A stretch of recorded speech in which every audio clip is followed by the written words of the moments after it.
la línea más oscura es un choque más idiosincrático que es la depreciación del yuan. Cuando el yuan se deprecia, los mercados se asustan del desequilibrio chino, los chinos importan menos commodities, etcétera, etcétera. La depreciación del yuan fue visto como un choque negativo en ese momento y también generó una salida de capital, pero mucho menos. Miren, por ejemplo, desde una perspectiva histórica, acá están sobreponiéndose los eventos, poniendo base cero. Acá lo que ponen la serie a lo largo del tiempo. O sea, son dos formas de ver la misma data, ¿no? Lo interesante de esta data es que tú pones en el periodo cero el inicio de la crisis y puedes comparar episodios, como hacen acá. Y acá sí tienes que verlos a lo largo del tiempo. Y lo que vemos que esta salida de capitales en el 2020 ha sido bien abrupta, pero miren la línea, se recupera rápidamente. Entonces, es un choque. ¿Por qué en este episodio los capitales se revierten rápidamente? Es decir, si yo continúo este gráfico, lo que voy a encontrar es que los capitales suben rápidamente. Salen rápido, pero se estabilizan y acá empiezan a subir. ¿Qué evento es el que gatilla esta reversión en la salida de capitales? Tal vez Alejandra Pérez me puede comentar. A ver, de paso que voy escuchándole su voz, muchachos, porque por chat no sé ni qué voz tiene. Profe, ¿me escucha? Sí. ¿Podría repetir la pregunta? Sí, o sea, ¿por qué los capitales que salían de las economías emergentes? Claro, si vemos la línea roja del gráfico a la derecha, los capitales entran rápidamente. Vale, mi idea como respuesta, no tienen por qué estar, muchachos. Sí, ¿qué hace que las capitales vuelvan a entrar tan rápido en las economías emergentes? Y esta diferencia con respecto a la crisis financiera internacional.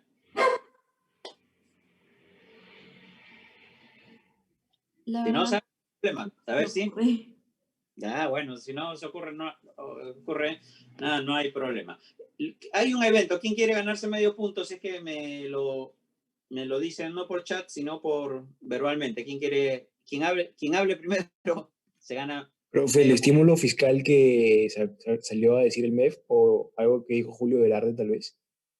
No, pero ya. La emisión de deuda que hizo el Perú también de repente que hace que suban las tasas.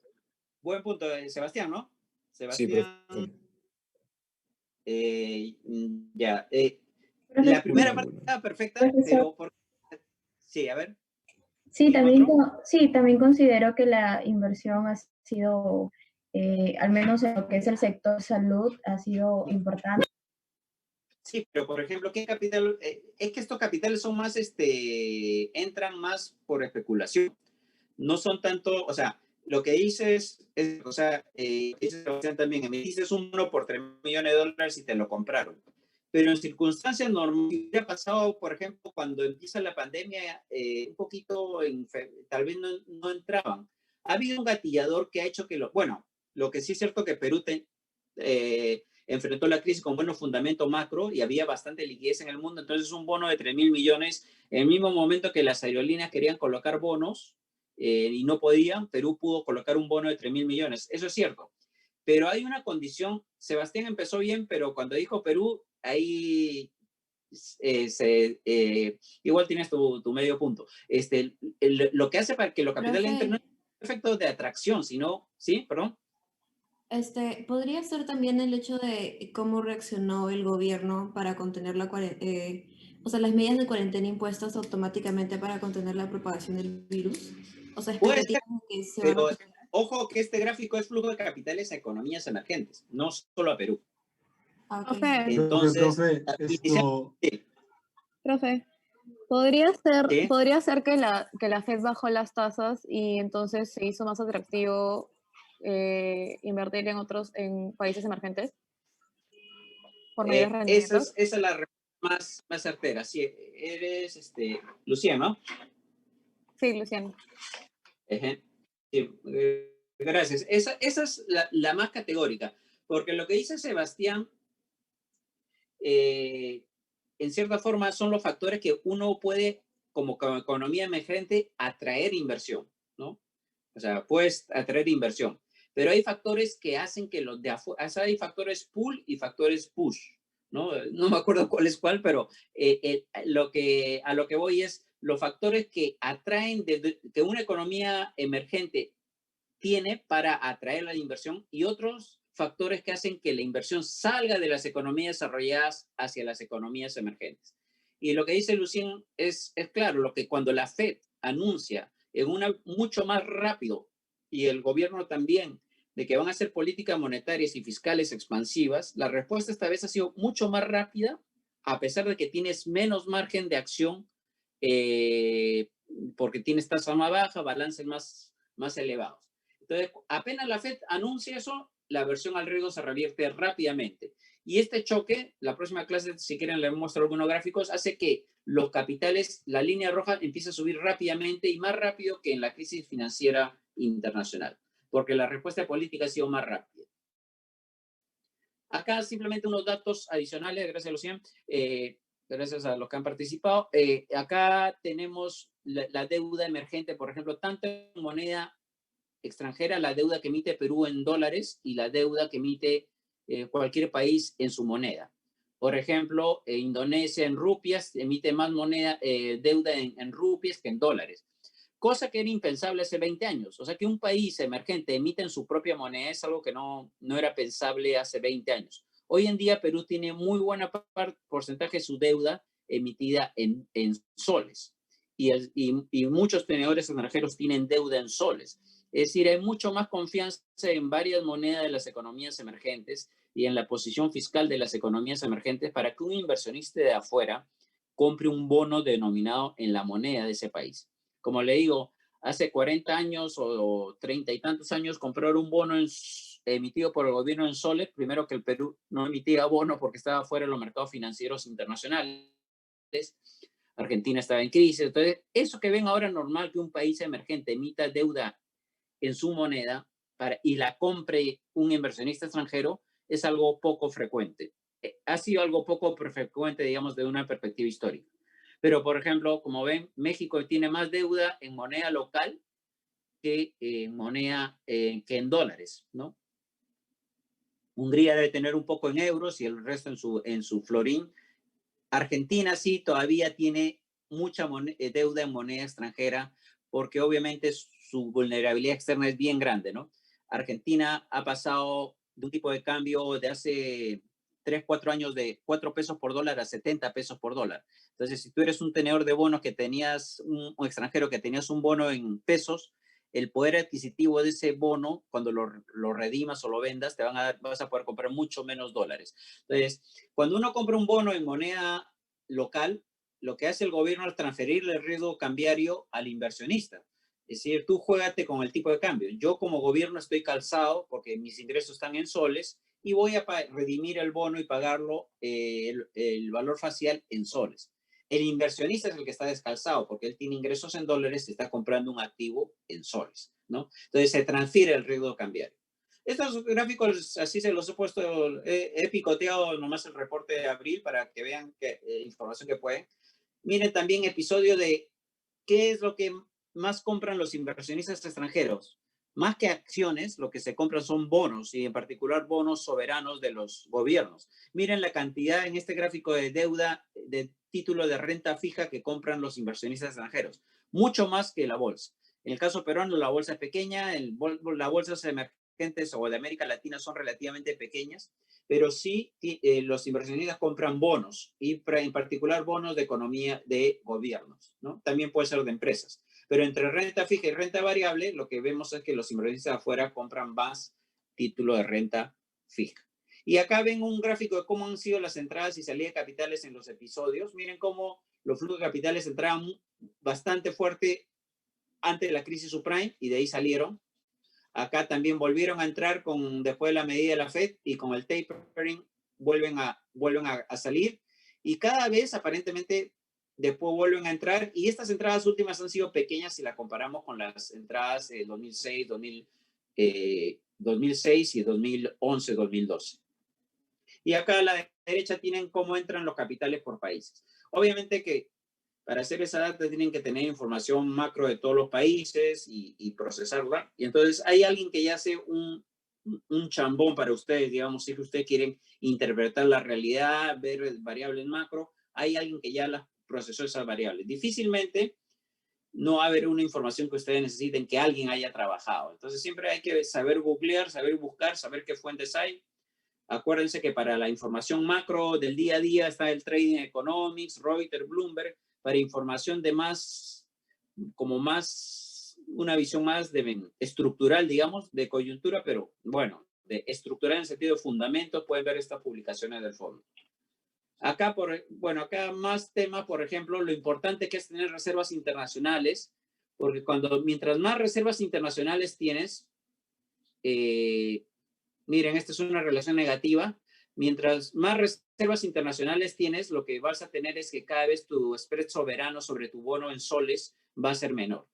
¿Por qué? Porque si un país tiene abundante dólares, tú como país puedes emitir un bono en soles y estás tranquilo de que esa moneda no se va a depreciar. Si yo soy un inversionista que quiere meter plata en bolívar, en un bono emitido por el gobierno en bolívares venezolanos, ¿ustedes comprarían o no en bolívares?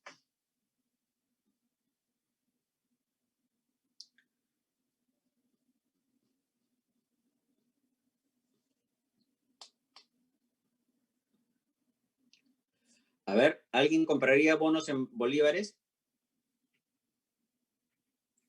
No, profe. ¿Por qué? Porque el valor del bolívar puede dispararse, ¿no es cierto? Exactamente, por la inflación y por toda la volatilidad de la moneda. Así es. Imagínate que compras un bono por 100 bolívares y después que vale, digamos, $1 y después esos 100 bolívares no compran ni un décimo de dólar, ahí vas a perder. Entonces, si un país tiene buenas reservas,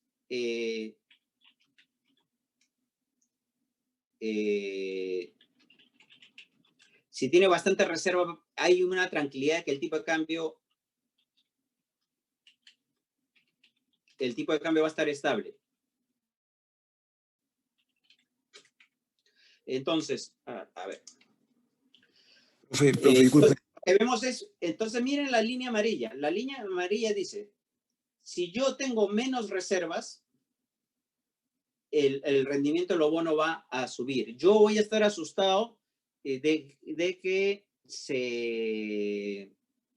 el país vaya a tener una moneda débil. Entonces, mientras más reservas tengas, y eso es importante porque hay muchas críticas a tener reservas internacionales altas.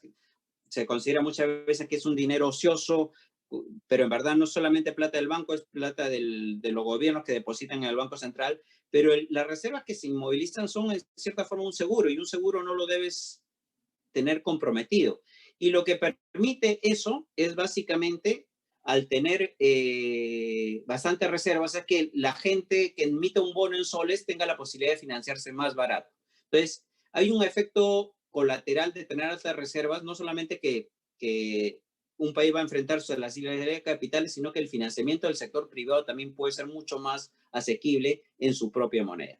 Entonces, como ven, les he salpicado bastantes cosas sueltas para que vean lo que hay en esas publicaciones. Y ahora sí pasamos al tema de coyuntura, que un poco va a anticiparles lo que es el control, la guerra comercial. Esta semana, por ejemplo... Profe, ¿le puedo hacer una pregunta antes? Sí, por favor, Sebastián. Todavía me queda la duda, o sea, todavía no logro entender por qué es que en la crisis financiera del 2008-2009, yo me acuerdo cuando era chiquito, todos decían que el dólar estaba bien bajo.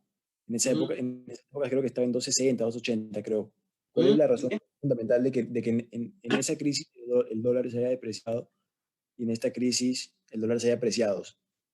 Es que básicamente sería como que esta crisis... No, al revés, Sebastián, en la crisis financiera subprime el dólar se fortaleció. ¿Ah, sí? Más, ajá. Chequete el índice y al revés, en estas se ha depreciado incluso porque la Fed ha inyectado más liquidez. La vez pasada, pero con países emergentes, mucha versión con países emergentes, capitales, con países emergentes de todas formas sí, sobre todo países emergentes se depreciaron.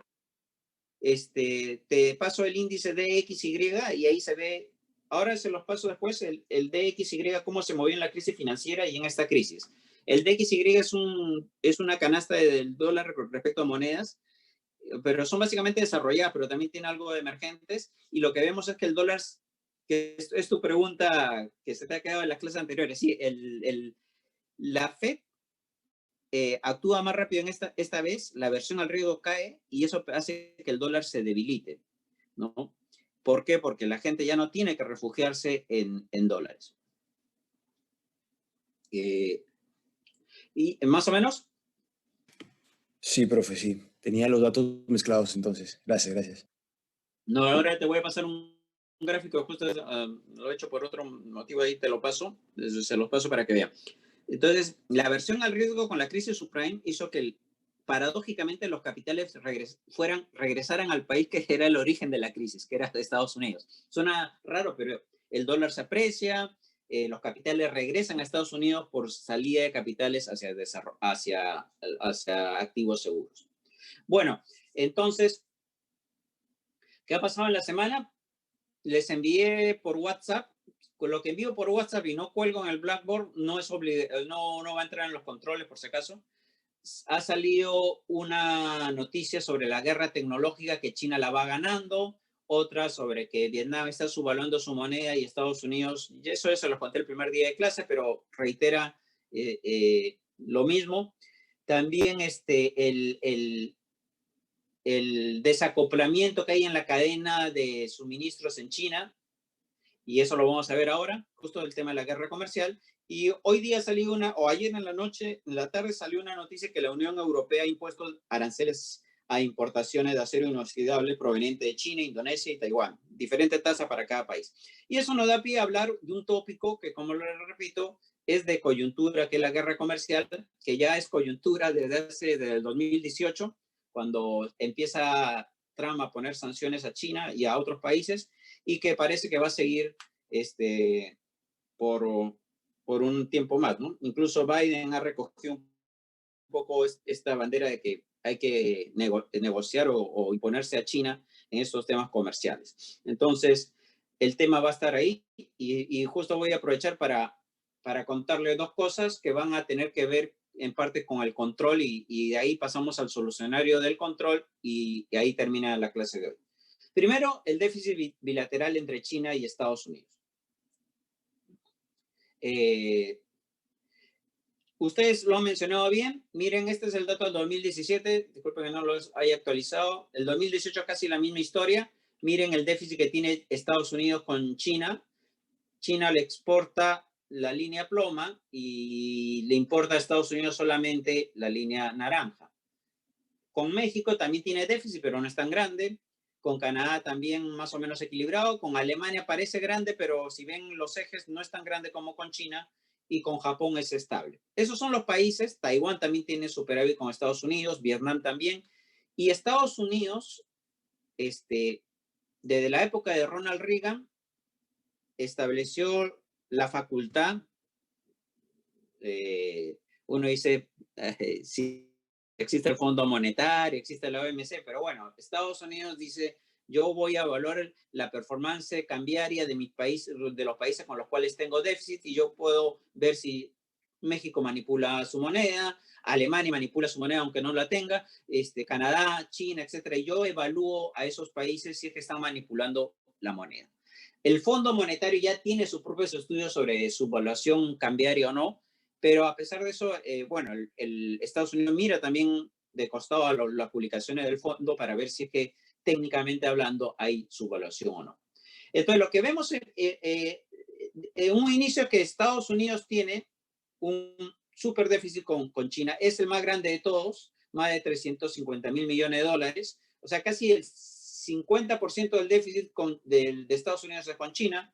Pero como bien mencionaron algunos en el trabajo, China tiene un superávit con Estados Unidos, pero con el resto del mundo, incluso, miren por acá, tiene déficits, ¿no? Y lo que en gran parte, el déficit que tiene China con el resto del mundo es porque, y eso lo mencionaron algunos de los trabajos, pero este era un punto clave para el tema entre el arancel y el tipo de cambio, y lo vamos a ver en un ratito. Lo que hace China es importa partes y piezas. Hubo un trabajo en el 2012 que evaluó todos los componentes que habían en un iPhone y para ver en términos de valor agregado lo que añadía China al iPhone y era menos de 4% del valor del iPhone. China solamente, perdón, 6%, no, a ver, sí, era menos de 4%, si no me equivoco. que tenía parte de Japón, 34%, de Alemania 17%, 13%. Entonces, cuando China ensambla y vende a Estados Unidos, para venderle ese bien final ha tenido que tener déficit con el resto del mundo. Entonces, lo que China está haciendo es intermediar en cierta forma y estamos exagerando la importancia de China dentro del déficit comercial de Estados Unidos. En ese iPhone está el déficit comercial que tiene Estados Unidos con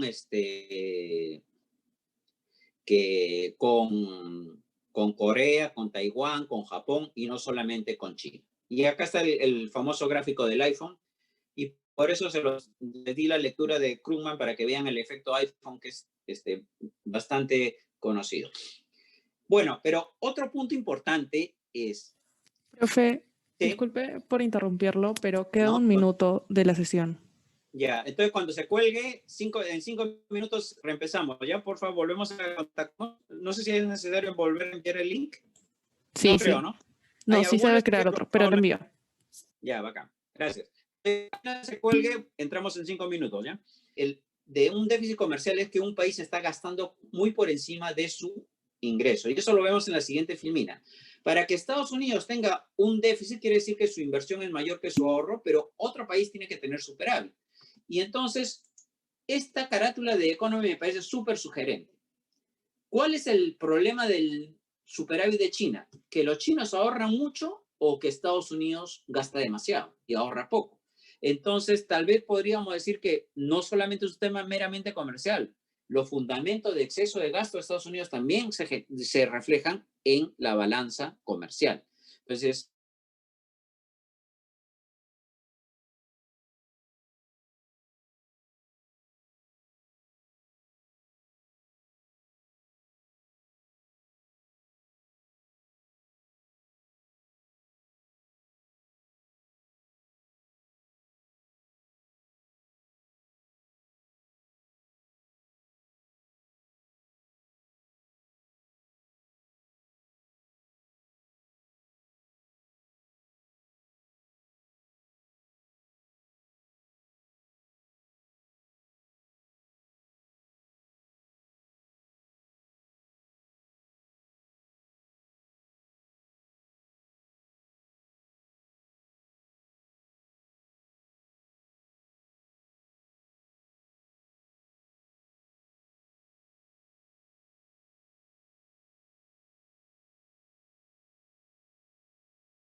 oro, etcétera, etcétera.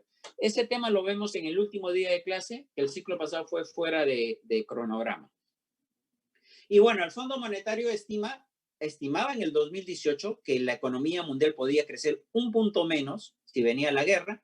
Y miren, acá me faltó actualizar esto. La proyección de crecimiento del 2019 era 3,9 y con la guerra comercial, más o menos por acá, miren, efectivamente el PBI mundial terminó creciendo 2,9%.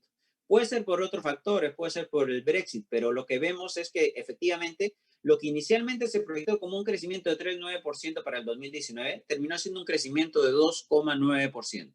Gran parte puede haber sido el impacto de la guerra comercial sobre la confianza de los consumidores y sobre todo sobre las decisiones de los inversionistas. ¿Están despiertos, no, muchachos? Ya. Ahora, lo otro es la guerra tecnológica brevemente y de ahí pasamos al solucionario y ahí terminamos el control. La guerra tecnológica. ¿Qué es la guerra tecnológica? ¿Quién puede desarrollar toda la industria de celulares, de 5G, etcétera, etcétera? Sobre todo, sí, así es. Lo ha dicho Luis Diego, es la guerra del 5G, ¿no? Todo este tema de conectividad. Hay grandes temas. ¿Quiénes producen todo? Los componentes, las partes y piezas.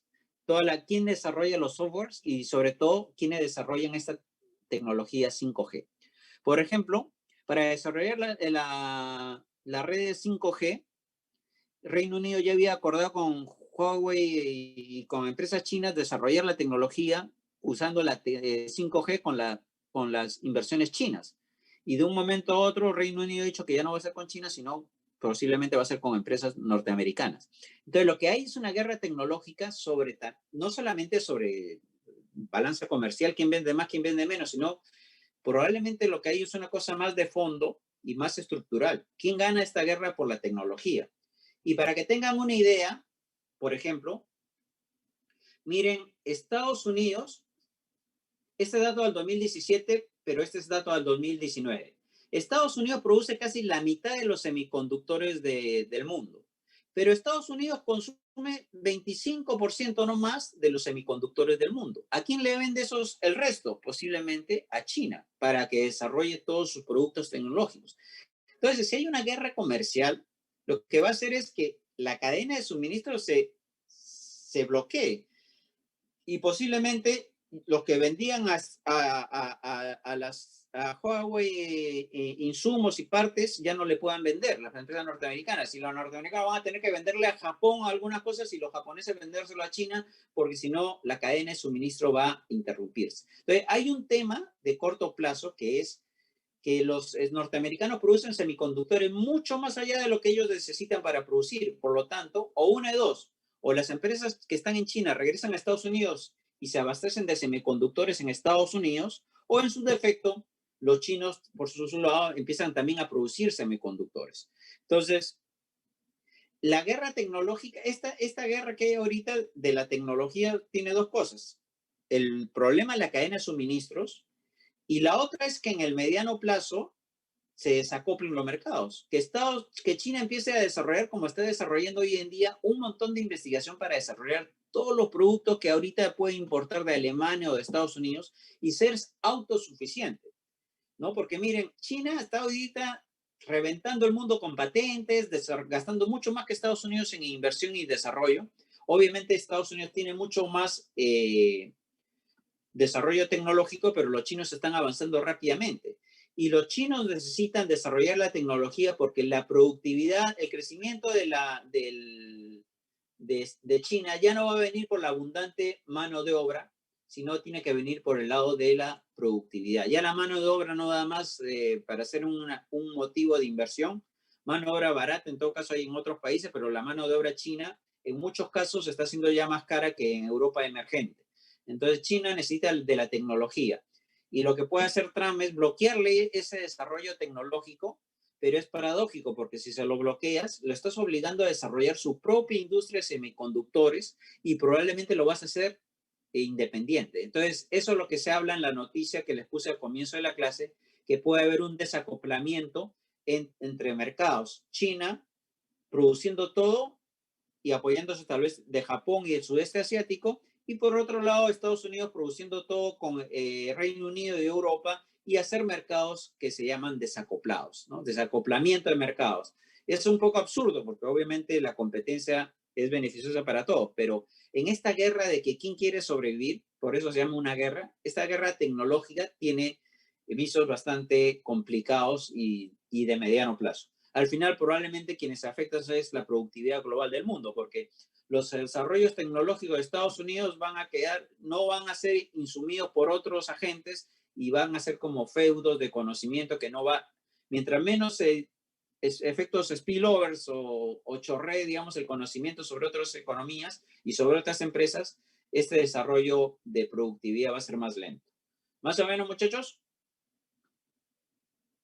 Y bueno, aprovechando lo que les he comentado, la pauta de solución, ahora cuelgo las notas. En verdad hay poca dispersión entre las notas, 15 o 16, porque a lo más los que tienen 15 han desarrollado menos temas que los que tienen 16, pero son más o menos parecidos los enfoques. Miren, la pregunta 1 era ver si se cumplían los criterios de Estados Unidos. Y como ustedes mencionaron, el primer criterio de tener un déficit mayor entre Estados Unidos y China de 20.000 millones sí se cumple de sobra. Pero la evolución de las reservas internacionales de China no sugieren que China esté comprando dólares para manipular su tipo de cambio. Y menos, China no tiene un superávit superior al 2%. Tiene un superávit que fue 10% del PBI y ahora es menos de 2%. ¿Por qué? Porque tiene déficit con terceros países. Entonces, por ahí era claro. Ahora, un punto que es importante es, miren el año 2000, entre el 2000 y el 2007. ¿Qué pasaba ahí? Tipo de cambio fijo, un montón de superávit en cuenta corriente. ¿Qué pasaba? Estaban entrando dólares. Si entraban dólares a China, ¿qué debería pasar con el yuan? El yuan debería fortalecerse, ¿no es cierto? ¿Están ahí, no, muchachos? El yuan se fortalece, debería fortalecerse. ¿Qué hace China para evitar que el dólar se fortalezca, y el yuan se fortalezca? Compra dólares, aumenta la demanda por dólares para que el precio del dólar suba e inyecta yuanes para que haya más yuanes y el yuan no se aprecie. ¿Y cómo se refleja eso? Miren, tipo de cambio fijo, harta entrada de dólares, pero no se aprecia el dólar. ¿Por qué? Porque los chinos están comprando. Entonces, en este momento, probablemente China era mucho más factible de ser acusada de manipulador cambiario. Si no lo han hecho en ese momento, menos ahora que las reservas están cayendo, el tipo de cambio flotando y el superávit en cuenta corriente de China está cayendo y está recibiendo menos inversión directa extranjera. Es decir, ya no tiene tantos dólares y tampoco los está comprando para evitar que el dólar pierda valor. Entonces, si en este periodo no hubo evidencia de manipulación cambiaria, menos acá. Ese es un primer argumento viendo un poco la historia reciente de China. Otro punto importante es que es un poco una digresión, no es del control, pero aprovecho para contarlo. ¿Por qué era sostenible la defensa del tipo de cambio en China? ¿Me están escuchando, no, muchachos? Me preocupa. Si estuviéramos presenciales, estarían, creo, ya la mitad cabeceando ahorita. ¿Están despiertos? Sí, profe, sí. Gracias. Por si acaso. Entonces, ¿qué pasa cuando entran los capitales por la cuenta corriente? Porque estoy exportando o entran inversión directa, entran dólares. El Banco Central chino compra esos dólares e incrementa reservas. ¿Pero qué está generando? Emitiendo un montón de plata. ¿Por qué los chinos pueden emitir un montón de plata y no generar inflación? Porque justo los chinos estaban preocupados más bien de que la inflación estaba siendo negativa, baja. Entonces, justo en ese momento, los chinos podían darse el lujo de emitir plata, emitir sin preocuparse demasiado. A partir de 2005, 2006 ya la inflación vuelve a subir y ahí sí ya es de preocupación. Y ahorita vuelvo a tocar el tema. La guerra comercial, como bien dijo alguno, es un choque negativo para la economía china. Entonces, es lógico que si viene un choque negativo por la guerra comercial, si me ponen aranceles, mi tipo de cambio se va a depreciar. Es lógico porque es un choque negativo una economía exportadora como China, por lo tanto, la depreciación es consecuencia de la guerra comercial y no al revés, podrían decirlo ustedes, ¿no? Otra cosa importante, si ustedes comparan el yuan con otras monedas, el yuan se ha apreciado más que lo que se ha apreciado las otras monedas con respecto al dólar. Esta es la canasta de monedas respecto al dólar y se ha apreciado, pero el yuan se ha apreciado más. Entonces, no hay por dónde ver la manipulación cambiar. Otra cosa que es cierta es que China ha tenido inflación a partir de en estos 2 últimos años. Eso también erosiona el tipo de cambio. O sea, el tipo de cambio debería moverse más o menos con la inflación. Si ha habido inflación, no es descabellado que la depreciación también le siga, ¿no? Otro punto importante, el Fondo Monetario una vez al año, así como publica los reportes que les he comentado, una vez al año en julio o agosto de cada año publica estimaciones sobre el sector externo de los países y del mundo en general.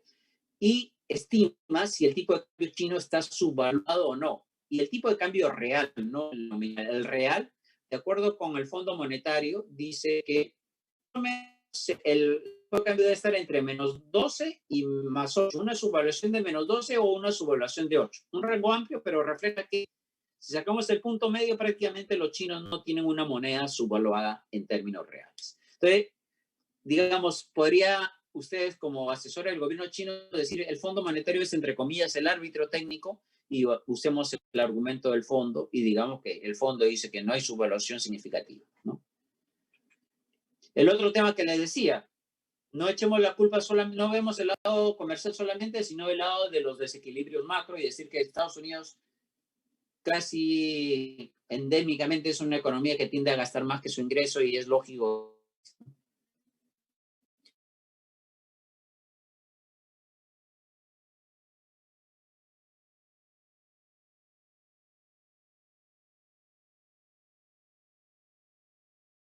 Hay un detalle que nadie lo ha puesto y que me parece que el más importante es bueno, hay uno que sí lo han puesto, que muchos han dicho, han mencionado uno, que cuando yo aprecio la moneda, voy a afectar todo el flujo comercial, export e import con Estados Unidos, pero export e import con Japón, con Tailandia, con Malasia, etc. ¿No? Entonces, es multilateral la apreciación. En cambio, el arancel solo va a afectar las exportaciones chinas de Estados Unidos, ¿no? Otro punto importante que algunos mencionaron es que el arancel aplicado después puede compensarse con una depreciación. O sea, que me pongan el arancel y después deprecio la moneda para bypassear ese punto. Podría ser. Pero el punto que me parece bien importante, que no mencionó ninguno de ustedes, es ¿qué pasa cuando yo soy una industria de ensamblaje y tengo mis insumos importados? Lo que hice Krugman del iPhone, miren, si yo importo todos mis insumos y el insumo pesa 90%, cuando yo aprecie mi moneda, mis insumos también se van a abaratar. Y entonces, mientras más componente importado tenga yo, mi numerador también va a caer. ¿Me explico? Todas las partes y piezas que vienen de afuera van a caer porque mi tipo de cambio también ha caído y se aplica tanto para el valor del tipo de cambio en el denominador, pero también, o sea, yo voy a recibir menos yuanes por cada dólar que venda, pero a su vez todo lo que yo compre de afuera va a estar más barato. ¿Me explico? Entonces, mientras el alfa sea más bajo, o sea, el componente importado sea más alto, en el límite, si el 100% si no hubiera valor agregado y China solamente pone 99% de insumos importados, prácticamente la caída del numerador, los costos, el precio de exportación en yuanes bajaría casi tanto como lo que baja el tipo de cambio, lo que se aprecia el tipo de cambio. ¿Me explico? Entonces, una apreciación es menos costosa en tanto más la industria que yo estoy usando sea más vinculada al ensamblaje. Acá viene una pregunta de todas maneras en su quinto control. ¿Eh? ¿Quieren que la repita? ¿Repito o no, muchachos? Ahí sí, ¿no? Sí están ya. O sea, mientras más componente importado tenga una industria, mientras más ensamblaje sea